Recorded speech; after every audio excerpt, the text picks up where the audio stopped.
Цього разу я купив квитки за 2 дня до вильоту, і я сам з цього випав. Я не знаю, наскільки ця авантюра вдасться.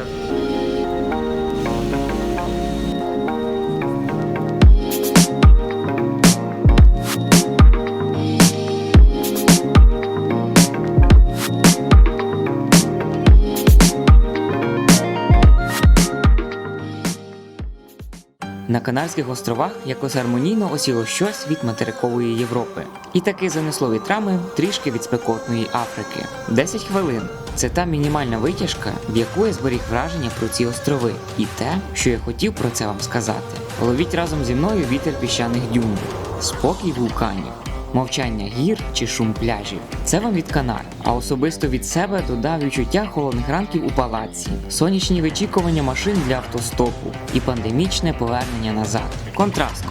Зате буде, що подивитись. Погнали!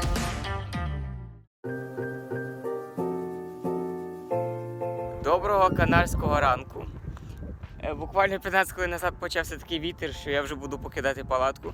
Дивіться, як її вгнуло. Ой, поки що не припікає, але супер.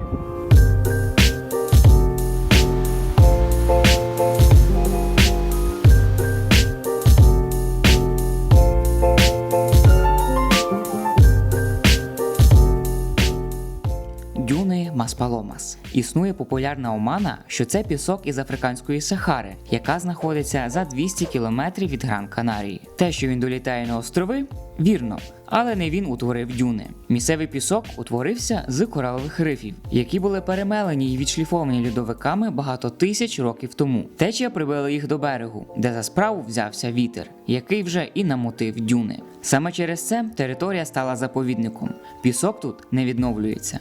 Ну хіба що знову наступить льодовиковий період. Ці дюни реально настільки фотогенічні, такі якісь справжні, при тому, що вони на такому маленькому кусочку. Бачите, тут вже зелень починається, тут вже ці будинки. А оцей кусок, який йде ще й туди, це просто реально круто. Пустеля відносно невелика, всього лише 400 гектарів, але і тут можна знайти місця, де занурення буде максимальним. Настільки, що я туди приїхав другий раз. Відвідати варто. Південне узбережжя вважається курортним, і саме тут відпочиває найбільша кількість туристів. Краєвиди в більшості однакові – готелі, клуби, пляжі та набережні. Вся потрібна інфраструктура одним словом.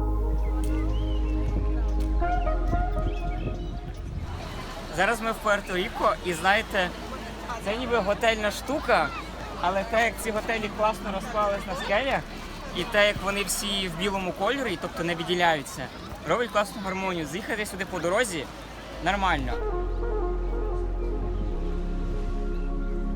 Ну а далі ми стопимо у центральну частину острову, а саме гори.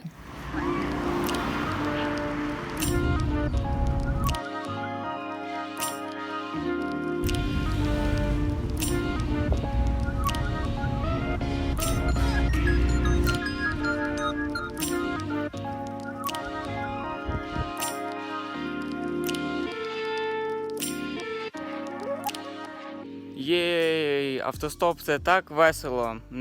Наприклад, зараз ні, бо вже вечоріє. І я піднімаюсь на одну з найвищих точок острову. І логічно, на вечір туристів немає. І трафіку з цим всім спокоєм немає. Як вам показати, дивіться, десь тут є дорога, воно там де будиночки. І цей весь шлях на гору я піднімався пішком, тому що жодної машини не було. Не завжди це так весело і гарно під музичку, як здається.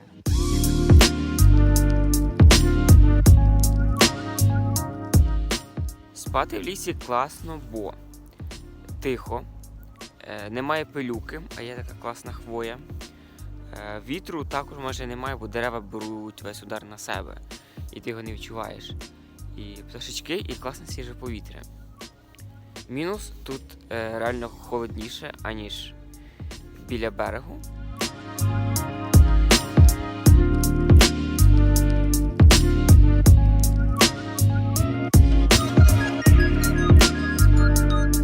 Це Це якийсь Гранд Каньйон, а не Гранд Канарія. Особливо навіть ось ця штука дуже похожа на Гранд Каньйон.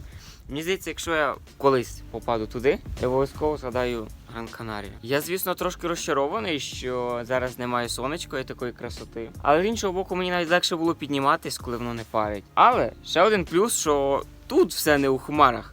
І я можу побачити...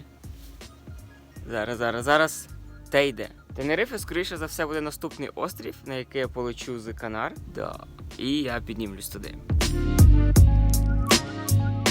І буквально трошки про сьогоднішній автостоп, а точніше його відсутність.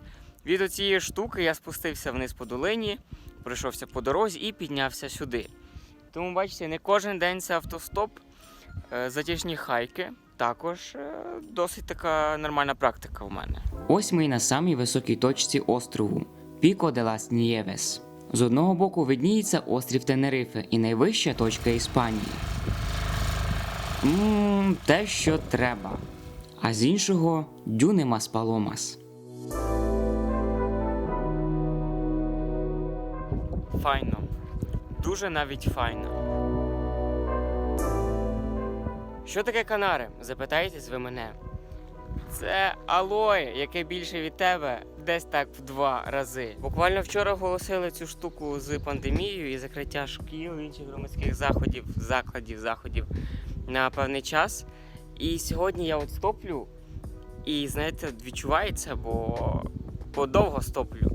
І щось мені здається, що це буде мій такий останній нормальний експірієнс автостопу ближчим часом.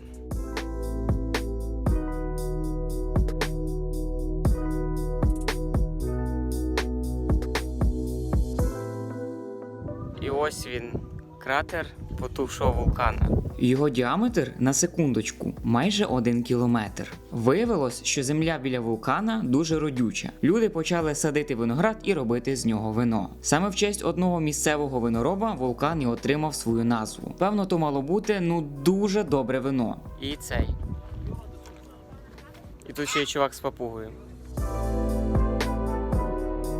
Окрім виду на цю гігантську диру, тут ще відкривається вид на околиці і на самий Лас Пальмас, куди я далі і направляюсь.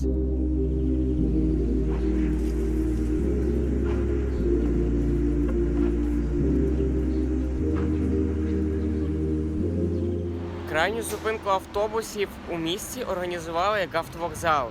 А це просто міські автобуси. Взагалі класно і зручно, вони всі в одному місці і ти стоїш просто по колу крутишся.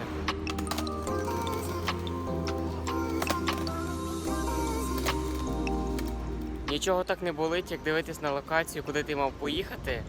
Та там йдуть скелі, це селище Агаете. Але через те, що я занадто прочилився на цьому острові, туди я не попадаю і завершую цю поїздку у Лас-Пальмасі.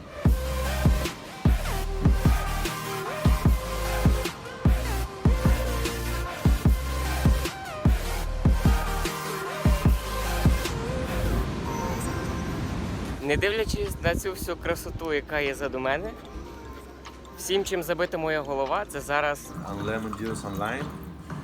More vodka. Always more vodka. It's masnoha. Аби тільки сісти на літак до своєї такої рідної Норвегії. Просто цей коронавірус, знаєте, паніка настільки наростає, і вже настрій не той. Перші 2 пари сидінь біля водія обмотано стрічкою, щоб люди там не сідали. Вчора ще такого не було.